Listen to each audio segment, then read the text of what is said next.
Good morning student. So in previous class we are going to start the chapter second living things.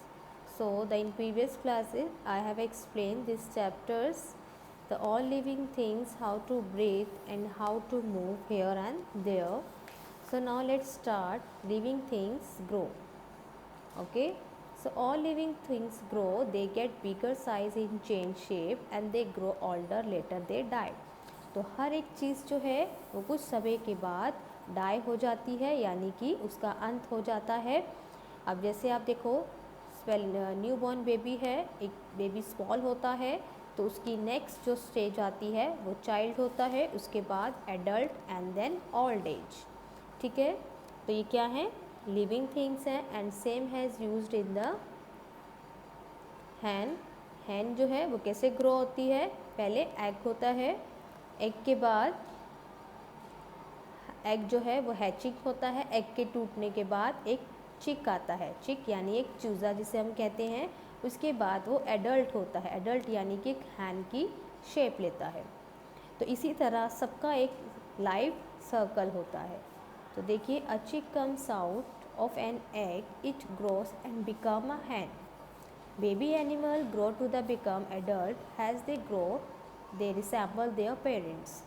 तो किस तरह से जो एक बेबी है वो धीरे धीरे ग्रो करता है और ग्रो करने के बाद वो किस में अपनी बॉडी को ढाल लेता है, अपने पेरेंट्स की तरह। देखो, जैसे हमारे पेरेंट्स होते हैं तो हम भी उसी तरह से हैं।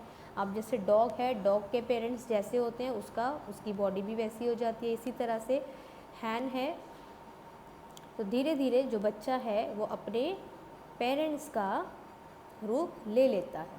ठीक है, तो उसको resemble their parents. Next is a small seedling comes out of seeds and grow into a sapling.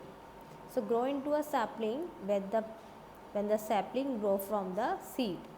तो देखिए, जब एक सैपलिंग यानी कि पौधा, सैपलिंग क्या होता है, पौधा जो है वो किससे ग्रो करता है, एक सीड से ग्रो करता है, एक बीज होता है। वो धीरे धीरे उस सीड को हम सॉइल के अंदर रखते हैं और धीरे धीरे प्लांट स्मॉल से ग्रो होते होते उसकी पूरे जो रूट्स होती हैं वो सॉइल के अंदर बिल्कुल ही फैल जाती हैं। फिर उसके बाद धीरे धीरे से जो हमारा प्लांट है वो सैपलिंग, पूरा पौधा हमारा तैयार हो जाता है। तो the sapling grows into a young plant. जो सैपलिंग होता है, पौधा जो होता है वो धीरे धीरे एक बड़ा प्लांट बन जाता है। Next, animals breathe through their lungs, gills and air tube. जो एनिमल्स है वो किस तरह से वो ब्रीथ करता है, अपने लंग्स के थ्रू, गिल्स के through and air tubes through. Bird moves with the help of their swings. Birds जो हैं वो इधर से उधर किस तरह से मूव हो सकते हैं, अपने विंग्स के साथ। The young one of the animal resemble their parents. जितने भी जो छोटे बच्चे होते हैं, यंग वंस होते हैं, चाहे वो कैट का है, डॉग का है एंड हैन है, they resemble their parents. Living things need food. All living things need a food, like the plants and the humans and the animals. They all have needed the food. So how they produce? All living things need food to stay alive. Food gives them energy and help us to their growth. तो सभी के लिए खाना खाना ज़रूरी है, इससे हमें क्या मिलती है, वी गेट एनर्जी। एनर्जी होगी तभी हम कोई वर्क कर सकते हैं। हम खाना इसलिए खाते हैं ताकि हमारी बॉडी के अंदर एनर्जी आए और हम किसी भी काम को कर सकें, और तभी हमारी ग्रोथ होगी जब हम फूड ईट करते हैं।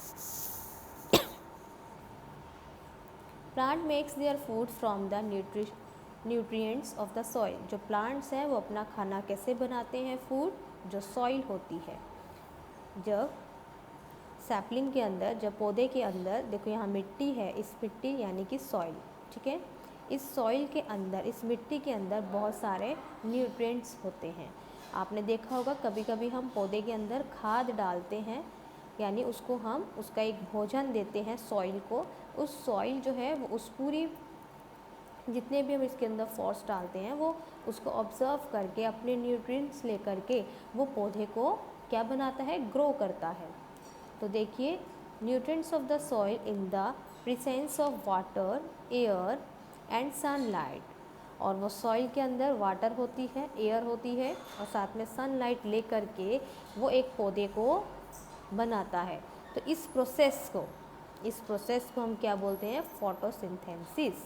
तो देखिए सॉइल से उसको न्यूट्रिएंट्स मिल रहे हैं, वाटर आप लोग उस पर वाटरिंग करते हैं, उसको सनलाइट भी मिल रही है, तो it means the all process is the photosynthesis. All process is photosynthesis. Clear?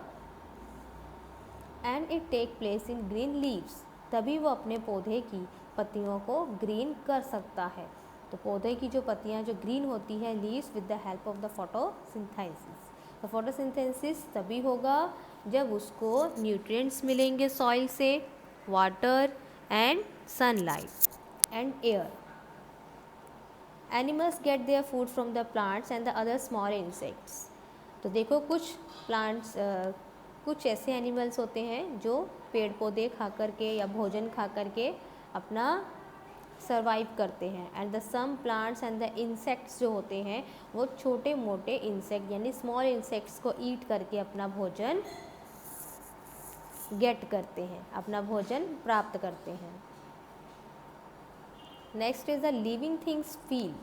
जो ऑल लिविंग थिंग्स होती है उनके अंदर फील होता है। देखो जब आपको कोई कुछ कहता है, जब आपको कोई टच करता है तो आपको क्या होता है? आपको पता चलता है कि कोई हमें मार रहा है या कोई हमें टच कर रहा है ना?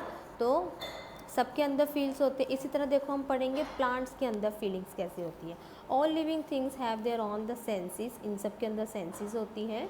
दे can feel and sense the environment, ये एनवायरनमेंट को उसके अकॉर्डिंग सेंस करती है, समझती है।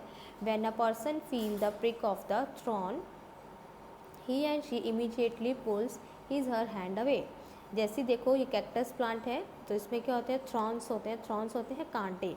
जैसे ही आप कांटे वाले पौधे को पकड़ते हो तो वो प्लांट क्या होता है? उसके जो थ्रॉन्स होते हैं वो आपको क्या करते हैं? प्रिक करते हैं। आपको एक तरह से आपको लगता है, उसको टच करते हो तो आपको चुभते हैं वो, ठीक है ना?